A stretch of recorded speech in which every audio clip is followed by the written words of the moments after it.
Hi guys, so sadly a lot of what happens in Northern Ireland stays in Northern Ireland and people outside don't get a taste of what's really happening. Matthew O'Toole from the SDLP showed up both the DUP and Brexiteers for what they are, liars and charlatans. The likes of the DUP told the people that Brexit would mean that Northern Ireland could have its cake and eat it. They said that the UK government would replace any loss of funding from the EU, and they said that only by leaving the EU could Northern Ireland fix the problems that have plagued it for decades. Matthew's speech in the Assembly was something else. Let's listen. On the bench opposite, and indeed one to my left on the bench here, was that leaving the European Union would free up £350 million a week, we were told, for the NHS. What we're seeing now is that leaving the EU is not delivering more money for public services, it's threatening public services and it's threatening vital funding. Department of Economy officials came to the Economy Committee to tell us that there is a £65 million a year loss of EU funding, primarily the European Social Fund and the ERDF, which funds vital investment in our economy. It doesn't fund fancy add-ons, it funds things like essential apprenticeship training. It funds innovation training, stuff that is completely essential for our economy. Well said. And, you know, this was something that Brexiteers responded by saying, don't worry, the UK government will compensate farmers. They will compensate regions, deprived areas. Don't worry. No one's going to lose out. Boris Johnson said it, other Brexiteers said it, and of course it was repeated in Northern Ireland. That's why those officials told us that by 2025 there will be a shortfall in their department. This isn't just funding they have lost, this is funding that they have lost and has not been replaced by the British government, of £100 million. That's a shocking indictment of Brexit and of the individuals who sold people here Brexit. But they haven't just failed bureaucrats in government departments, they failed young people. Young people who need jobs and they need places at university.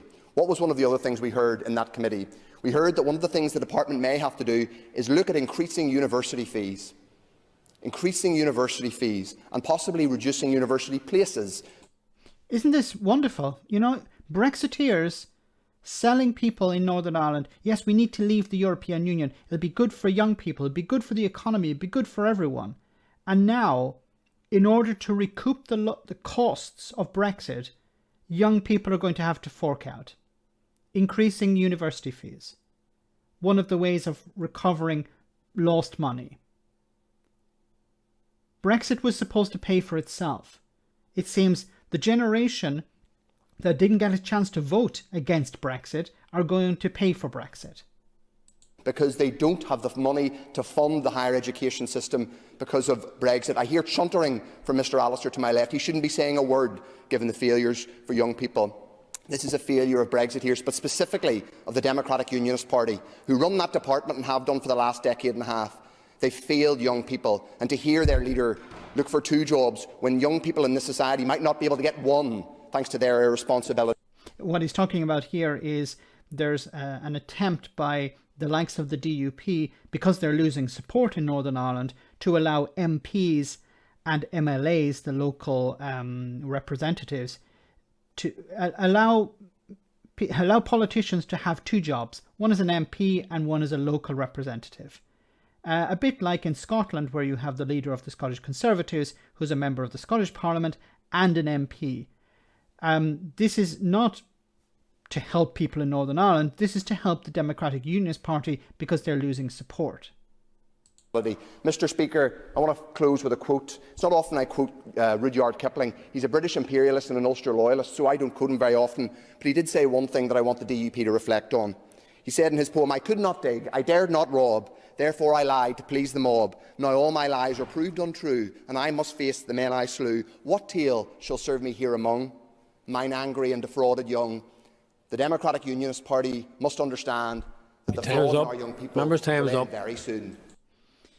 And I hope he's right. I hope Matthew is correct here when he says the DUP will reap what they have sown. The DUP have lied to the people of Northern Ireland.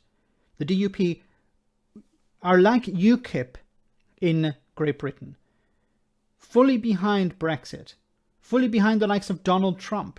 They're charlatans, liars, and liars. They don't care about the people of Northern Ireland. They wanted a Brexit that would put a hard border on the island of Ireland. And to hell with the peace process, because they did not support the peace process back in 1998. When the Good Friday Agreement was signed, they were on the outside. They were on the outside looking in. And of course, they turn around and claim to support the Good Friday Agreement when it comes to thrashing the Northern Ireland Protocol.